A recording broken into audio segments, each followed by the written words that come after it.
मित्रों, यदि आपने अभी तक हमारे इस चैनल को सब्सक्राइब ना किया हो तो वीडियो के नीचे लाल रंग का सब्सक्राइब बटन दिया है, जिसे क्लिक कर बेल आइकन को ऑल पर सेट कर दें, जिससे हमारी सभी आने वाली वीडियो की लिंक आपको मिलती रहे।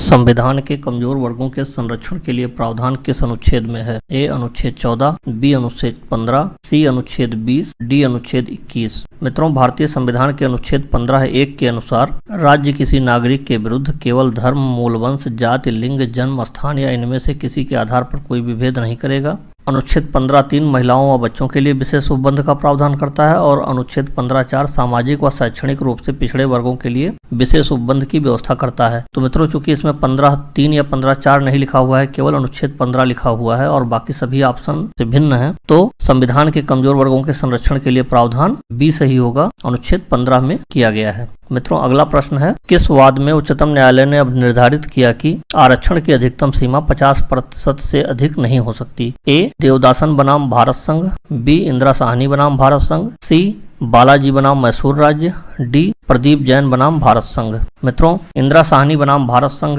AIR 1993 सुप्रीम कोर्ट के बाद में उच्चतम न्यायालय ने बालाजी बनाम मैसूर राज्य में दिए निर्णय को उलटते हुए पिछड़े तथा अधिक पिछड़े वर्ग में वर्गीकरण को संवैधानिक माना और इसे पिछड़े वर्ग में अधिक संपन्न यानी क्रीमी लेयर का निर्धारण किया जाना आवश्यक माना। तो इस प्रश्न का उत्तर बी इंदिरा साहनी बनाम भारत संघ सही है। मित्रों, अगला प्रश्न है, उच्चतम न्यायालय के निम्नलिखित में से कौन से निर्णय के पश्चात संविधान का संशोधन करके सामाजिक एवं शैक्षिक दृष्टि से पिछड़े वर्गों के लिए विशेष उपबंध किया गया? ए मद्रास राज्य बनाम चंपाकम दोराई राजन, बी बालाजी बनाम मैसूर राज्य, सी देवदासन बनाम भारत संघ, डी इंदिरा साहनी बनाम भारत संघ। मित्रों, उच्चतम न्यायालय द्वारा मद्रास राज्य बनाम चंपाकम दोराई राजन AIR 1952 सुप्रीम कोर्ट के बाद में दिए गए निर्णय के पश्चात संविधान के प्रथम संशोधन अधिनियम 1951 द्वारा संविधान में अनुच्छेद 15 में उपखंड 4 जोड़कर सामाजिक तथा शैक्षणिक दृष्टि से पिछड़े वर्गों के लिए विशेष उपबंध किया गया था। तो इस प्रश्न का ए सही होगा, मद्रास राज्य बनाम चंपाकम दोराई राजन।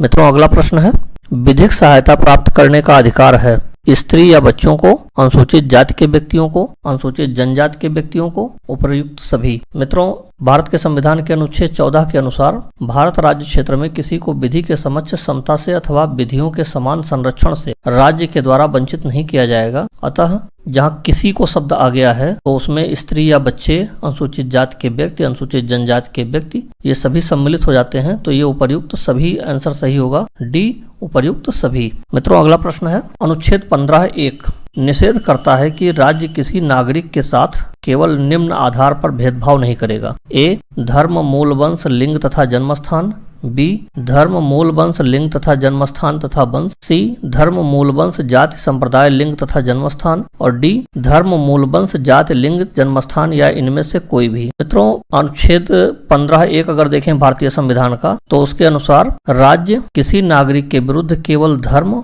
मूल वंश, जाति, लिंग, जन्मस्थान या इनमें से किसी के आधार पर कोई विभेद नहीं करेगा, यह अनुच्छेद 15(1) कहता है। तो इस तरीके से अगर देखें तो चौथा ऑप्शन है, उसमें लिखा गया है धर्म, मूल वंश, जाति, लिंग, जन्मस्थान या इनमें से कोई भी। तो ये पूरी पदावली आ जाती है। तो इस प्रश्न का जो डी ऑप्शन होगा वह सही होगा, धर्म, मूल वंश, जाति, लिंग, जन्मस्थान या इनमें से कोई भी। मित्रों, अगला प्रश्न है, अनुच्छेद 14 के अंतर्गत प्रत्याभूत समता का अधिकार निम्नलिखित के विरुद्ध प्राप्त है? ए कार्यपालिका कृत्य, बी प्रक्रियात्मक विधि, डी अधिष्ठायी विधि, डी उपर्युक्त सभी के विरुद्ध। मित्रों, अनुच्छेद 14 के अंतर्गत प्रत्याभूत समता के अधिकार कार्यपालिका कृत्य, अधिष्ठायी विधि और प्रक्रियात्मक विधि तीनों के विरुद्ध प्राप्त है, यानी जो इस प्रश्न का उत्तर होगा वह डी होगा, उपर्युक्त सभी के विरुद्ध। मित्रों, अगला प्रश्न है, अनुच्छेद 14 में वाक्यांश विधियों के समान संरक्षण को लिया गया है? ए ब्रिटिश संविधान से, बी अमेरिकन संविधान से, सी ऑस्ट्रेलियन संविधान से, डी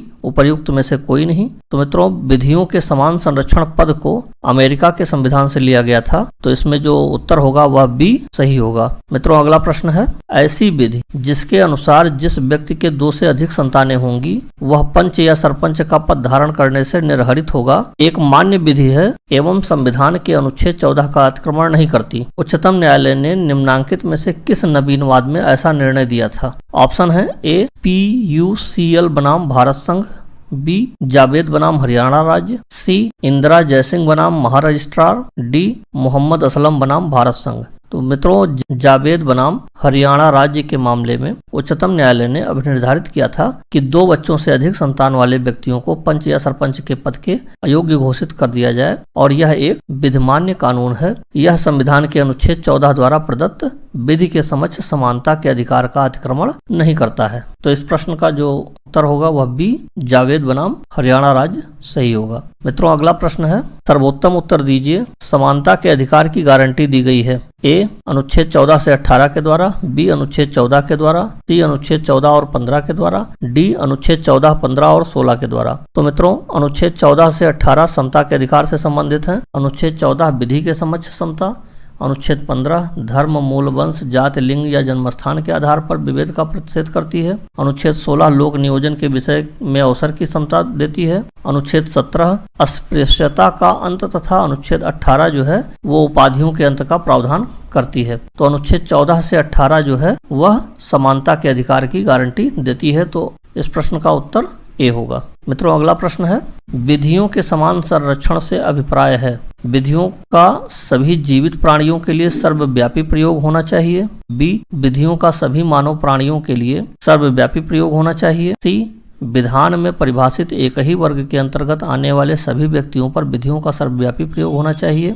डी ऊपर दिए गए तीनों अभिप्रायों में से कोई भी सही नहीं है। तो मित्रों, भारतीय संविधान का जो अनुच्छेद 14 जो कहता है वो विधि के समक्ष समता और विधियों के समान संरक्षण की व्याख्या करता है। विधियों के समान संरक्षण का अर्थ है समान परिस्थितियों वाले प्रत्येक व्यक्ति के साथ समान व्यवहार किया जाए, यानी विधान में परिभाषित एक ही वर्ग के अंतर्गत आने वाले सभी व्यक्तियों पर विधियों का सर्वव्यापी प्रयोग होना चाहिए। ये दोनों चीजें सेम है। तो इस प्रश्न का उत्तर जो है वह सी सही होगा। मित्रों, अगला प्रश्न है, निम्न में कौन सा मूल अधिकार नहीं है? शोषण के विरुद्ध अधिकार, समता का अधिकार, समस्त नागरिकों को निःशुल्क विधिक सहायता का अधिकार, धर्म की स्वतंत्रता का अधिकार। तो मित्रों, संविधान के अनुच्छेद 14 से 18 में समता का अधिकार दिया गया है, अनुच्छेद 23-24 शोषण के विरुद्ध अधिकार है तथा अनुच्छेद 25 से 28 धर्म की स्वतंत्रता का अधिकार मूल अधिकार माना गया है। किंतु संविधान में कहीं भी समस्त नागरिकों को निःशुल्क विधिक सहायता का अधिकार जो है वो मूल अधिकार में नहीं माना गया है। हालांकि अनुच्छेद 39 का के अंतर्गत आर्थिक रूप से कमजोर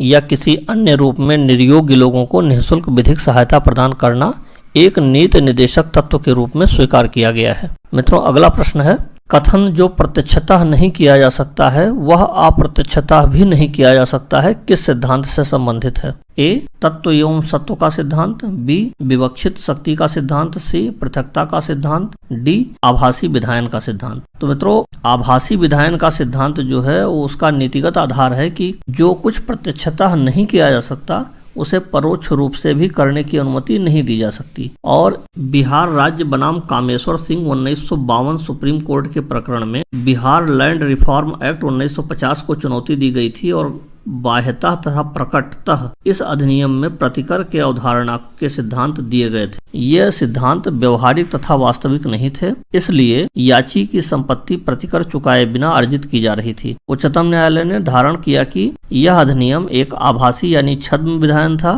अतः अवैध है और उसे शून्य घोषित कर दिया गया था। तो जो प्रत्यक्षता नहीं किया जा सकता वह अप्रत्यक्षता भी नहीं किया जा सकता। यह सिद्धांत एक आभासी विधायन का सिद्धांत है जो इस प्रश्न के ऑप्शन डी में दिया गया है, अतः इसका सही उत्तर डी होगा। मित्रों, अगला प्रश्न है, निम्नलिखित में से किस वाद में भारत के उच्चतम न्यायालय द्वारा विपरीत लिंगी व्यक्तियों को तृतीय लिंग के व्यक्तियों के रूप में मान्यता प्रदान की गई है? ए राष्ट्रीय विधिक सेवा प्राधिकरण बनाम भारत संघ, बी नालसार विश्वविद्यालय हैदराबाद बनाम भारत संघ, सी राज्य विधिक सेवा प्राधिकरण बनाम भारत संघ, डी सुरेश कुमार बनाम नाज फाउंडेशन। तो मित्रों, इस प्रश्न का उत्तर ए है, जिसमें राष्ट्रीय विधिक सेवा प्राधिकरण बनाम भारत संघ के वाद में माननीय उच्चतम न्यायालय ने विपरीत लिंगी यानी ट्रांसजेंडर को तीसरे लिंग के रूप में स्वीकार किया है और जिन्हें सभी अधिकार एवं संरक्षण प्रदान किए हैं। तो इस प्रश्न का उत्तर ए सही होगा। मित्रों, अगला प्रश्न है, निम्नलिखित वादों में से किस वाद में उच्चतम न्यायालय ने केंद्रीय शैक्षिक संस्थाओं प्रवेश में आरक्षण 2006 अन्य पिछड़े वर्गों के लिए प्रवेश में 27% का आरक्षण उपबंध करने को विधिमान्य घोषित किया है? ए यम नागराज बनाम भारत संघ, बी अशोक कुमार ठाकुर बनाम भारत संघ, सी रामेश्वर प्रसाद बनाम भारत संघ, डी उपर्युक्त में से कोई नहीं। तो मित्रों, अशोक कुमार ठाकुर बनाम भारत संघ के वाद में 27% सीटें अन्य पिछड़े वर्ग के लोगों के लिए आरक्षित की गई थी। तो इसमें जो सही आंसर है वो है बी, अशोक कुमार ठाकुर बनाम भारत संघ। मित्रों, अगला प्रश्न है, निम्नलिखित में से किस वाद में केंद्रीय शिक्षा संस्थाएं प्रवेश में आरक्षण अधिनियम 2006 की संवैधानिकता को चुनौती दी गई थी? ए, अशोक कुमार ठाकुर बनाम भारत संघ, बी, अशोक कुमार बनाम उत्तर प्रदेश राज्य, सी, अशोक कुमार ठाकुर बनाम बिहार राज्य, डी, उपर्युक्त में से कोई नहीं। तो मित्रों, जैसा कि अभी बताया, अशोक कुमार ठाकुर बनाम भारत संघ 2008 एससीसी के बाद में केंद्रीय शिक्षा संस्थाओं में प्रवेश में आरक्षण अधिनियम 2006 को चुनौती दी गई थी। इस अधिनियम द्वारा राज्य द्वारा सहायता प्राप्त केंद्रीय विश्वविद्यालयों में 27% सीटें अन्य पिछड़े वर्गों के लिए आरक्षित की गई हैं। यह अधिनियम 93वां संविधान संशोधन अधिनियम के आलोक में पारित किया गया है। इस संशोधन द्वारा अनुच्छेद 15(5) जोड़कर विशेष उपबंध का प्रावधान किया गया है। तो इस प्रश्न का जो उत्तर है वो ए सही होगा, अशोक कुमार ठाकुर बनाम भारत संघ। मित्रों, आज के वीडियो में बस इतना ही। शीघ्र ही आपसे एक नए टॉपिक पर मिलेंगे। तब तक के लिए नमस्कार, जय हिंद।